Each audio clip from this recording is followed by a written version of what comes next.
ಎಲ್ಲರಿಗೂ ನಮಸ್ಕಾರ. ನನ್ನ ಹೆಸರು ಸಾನಿಧ್ಯ. ಇವತ್ತು ನನ್ನ ಅಮ್ಮನ ಹುಟ್ಟಿದ ಹಬ್ಬ. ಅದಕ್ಕಾಗಿ ನಾನು ಇವತ್ತು ಅವಳಿಗೆ ಒಂದು ಹಾಡು ಹೇಳುತ್ತೇನೆ.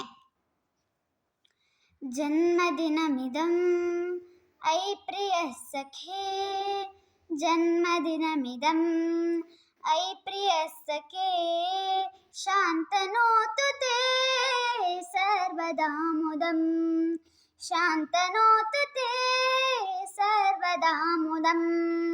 ಪ್ರಾರ್ಥಯಾಮಹೇ ಭವಶತಾಯುಷಿ, ಪ್ರಾರ್ಥಯಾಮಹೇ ಭವಶತಾಯುಷಿ.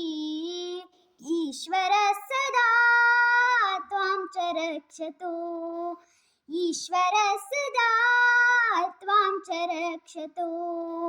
ಜನ್ಮದಿನಮಿದಂ ಐ ಪ್ರಿಯ ಸಖೇ, ಜನ್ಮದಿನಮಿದಂ ಐ ಪ್ರಿಯ ಸಖೇ, ಶಾಂತನೋತು ತೇ ಸರ್ವದಾ ಮುದಂ. ಪುಣ್ಯಕರ್ಮಣಾ ಕೀರ್ತಿಮರ್ಜಯ, ಪುಣ್ಯಕರ್ಮಣಾ ಕೀರ್ತಿಮರ್ಜಯ. ಜೀವನಂ ತವ ಭವತು ಸಾರ್ಥಕಂ, ಭವತು ಸಾರ್ಥಕಂ, ಭವತು ಸಾರ್ಥಕಂ. Thank you.